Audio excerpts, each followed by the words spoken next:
Today, I've been asked to do something that feels way bigger than fashion. I've been asked to judge the first ever Pan-African fabric designer showcase. I haven't seen any of the designers. I don't know their names. I haven't actually seen their designs yet. So you're going to witness it the same time I do.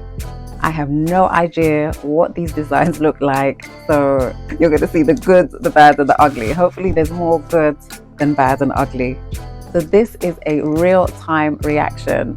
No bias, no prejudgment, just the designer's work.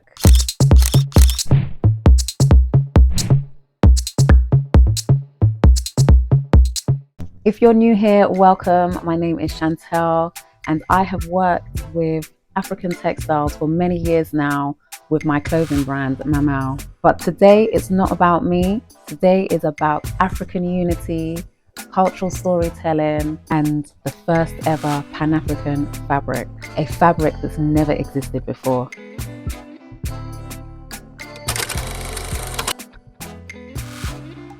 Shiri Achu designed the first ever Pan-African fabric. She is an award-winning artist. She paints gorgeous, really memorable artwork, and she's also a trained architect.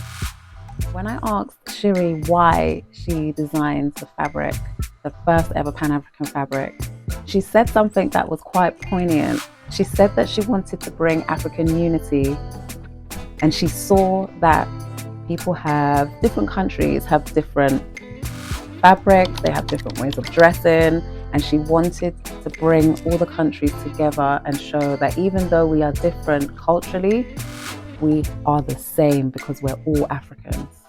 That was quite poignant to me, and it touched me and moved me. So I was very inspired when she asked me to be a judge. My first initial response was yes. So this to me is literally history in the making, and I'm glad you guys can watch it unfold with me.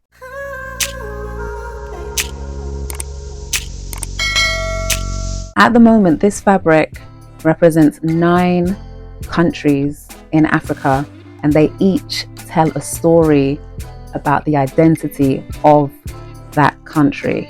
So you'll see different symbols, Adinkra symbols for West African countries. You'll see Egyptian hieroglyphs. You'll see South African, all these different symbols representing those 9 countries of Africa. Ghana, Nigeria, Egypt, South Africa, Kenya, Morocco, Central African Republic, Ethiopia, 9 countries. And as time goes on, I'm sure she will develop it so that all of the countries in Africa are represented. So each of those 9 countries will have a designer each representing their country, and they will design a piece that represents their country using the first ever Pan-African fabric. So same cloth, different voice. So I was invited by Shiri Achu to be one of the 7 judges that judged I think there's 3 designers from Cameroon. So I'll be judging the 3 designers from Cameroon, and that's what you're going to see today.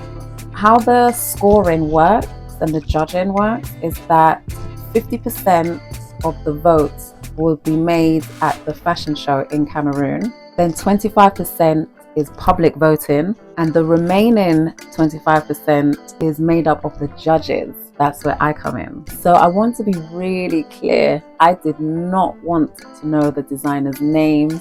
I didn't want to see their designs. I didn't want to know anything about them because I didn't want any prejudgment thoughts in my head. I wanted to see them all at the same time and not to have any pre-ideas in my head or pre-notions to influence my judgment, because fairness and integrity matters to me. So I want to make sure that I practice that, especially in something so important as this. I feel like it's an honor to be able to be part of this opportunity, so I want to do it properly. I'll be judging on 5 criteria points: craftsmanship, creativity, storytelling, use of the Pan-African fabric, and overall impact. Okay, so I'm gonna look at them now for the first time, and you're seeing them for the first time with me as well. Ooh, I feel excited. Okay, so scoring scale: 1 is poor, 5 is good, and 10 is exceptional. Oh my gosh, okay. I saw a little bit of the fabric. So the first designer is called Kolo Designz. There's 3 of them. I thought there was only going to be one design for one designer. There's 3. Okay, this makes it a bit harder. Oh my gosh. All right, let's look at this. The first one. Nice. Sorry, I like the fan design on the upper half of the dress. That's very creative. And it looks very like in tune with nature. It looks like a flower, but yet it looks quite structural. So I do like that. I'll be interested to see how it is on the inside and how that is all fitting. But as far as creativity, I do like that. The skirt part of it's very simple. It's just a column dress. It does work with the flower part, but it is very simple. It's literally just a column skirt, so not really creative with the fabric. I guess overall, if I'm looking at it, it does work, but it doesn't wow me.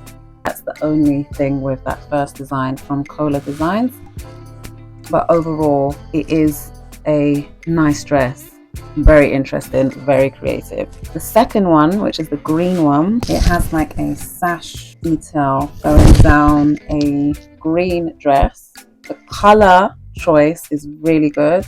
It matches really well with the printed fabric. So I do like that.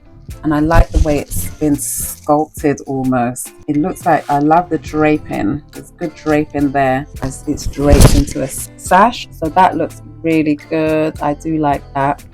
I would actually wear that. That looks very cute for a cocktail party. And then the third one, I can see this person likes draping and sculpting. So there's like a cohesiveness to her design, which is always good because it shows that you have a signature look and you're able to create signature looks that are specific to your brand. So that's impressive. So the cohesiveness of the designs are very good. Again, it's with black, so she's matching it with the first one, which that makes it look cohesive as well. I like the puffball skirt section of the dress. That is cool. The bottom half of the draping is quite big on the hips. I'm not sure how flattering that is because it kind of looks a bit bulky here, and women do not want bulk on their bulk, on their tummy. They don't want that.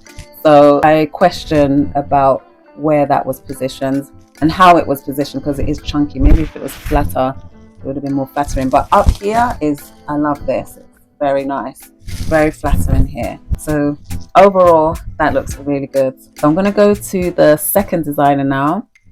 Ooh, interesting. Okay, so this is Eboh Designz. I hope I'm pronouncing this right. So first of all, we have a fishtail dress, off the shoulder fishtail dress. It looks like she's used velvet, which is very that can be very luxurious. And then it looks like it has some kind of, I don't know what detail that is, but along the neck there are some white details. It looks like I don't know what it is, but it looks like some form of trim. So that's quite a nice detail. It looks like it's really well made. It fits well.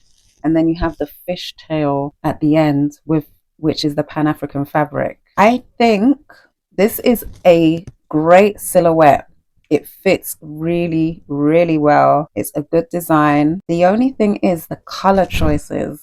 The black is just too heavy for the printed Pan-African fabric. And if you go back to the first designs, they did use black, but it's an off black. It's not heavy.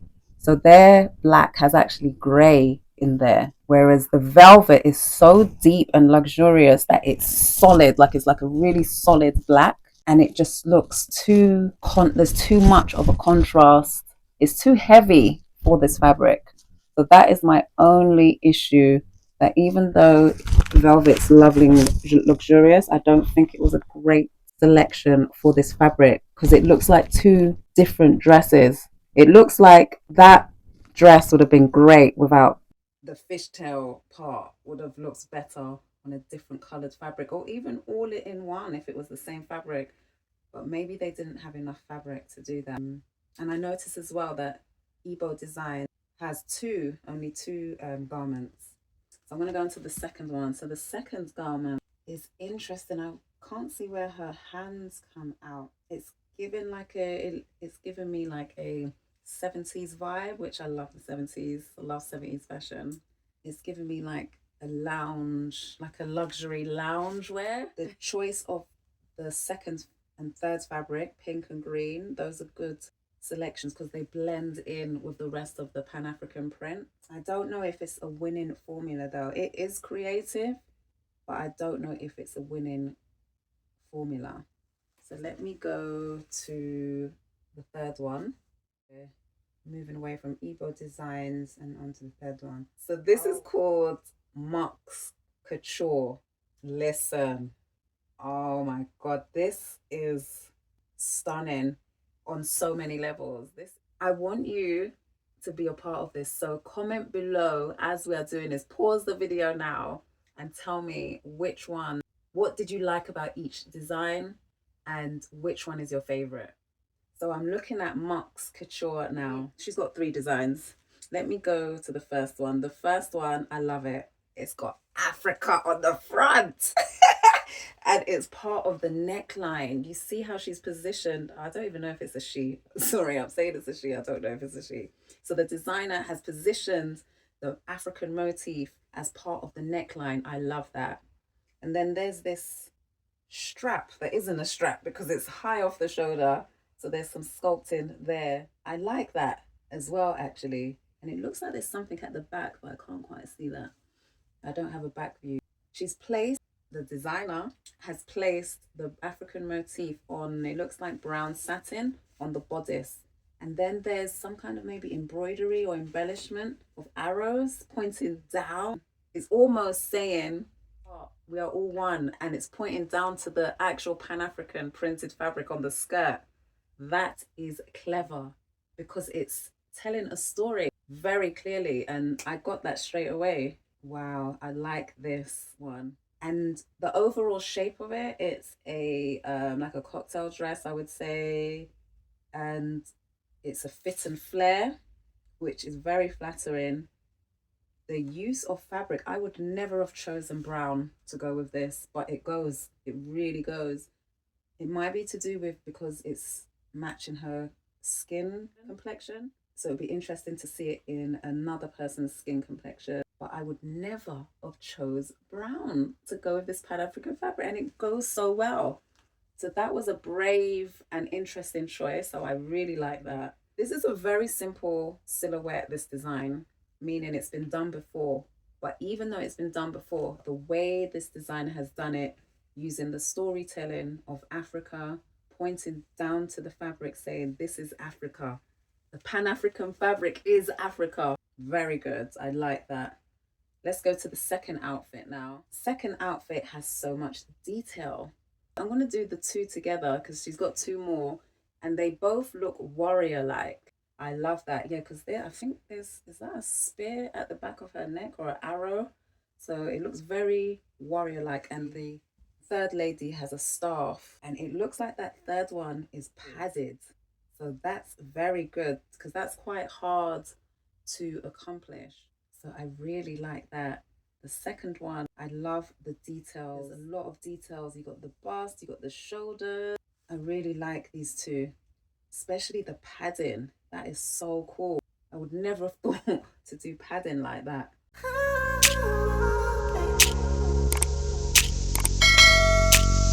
Okay, I think you know which one I like. Can you tell which one I like? Comment below if you can tell which one I like.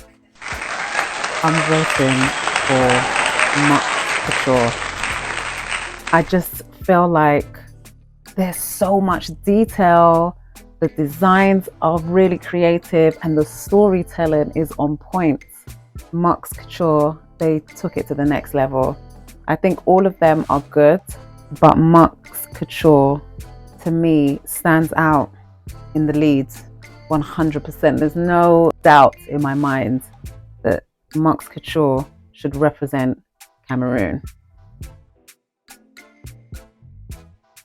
Oh, this has been wonderful. This has been so interesting to see. So I want you to comment below. Who do you think should represent Cameroon? Who do you think it should be? Comment below and let me know. Kolo design, Eboh design, or Muks Couture? Because this is history, the first ever Pan-African fabric. It's really exciting actually. So one designer will go on to represent Cameroon on the Pan-African stage, and that responsibility is so powerful. So if you believe that African stories should be told by African creatives, please do share this video. And remember to subscribe for more moments just like this. This is the first Pan-African fabric and you were here to witness it. So to find out more about this historic event, do click the links below and you'll find more information about the first ever Pan-African fabric. Until next time, I'll see you in the next video.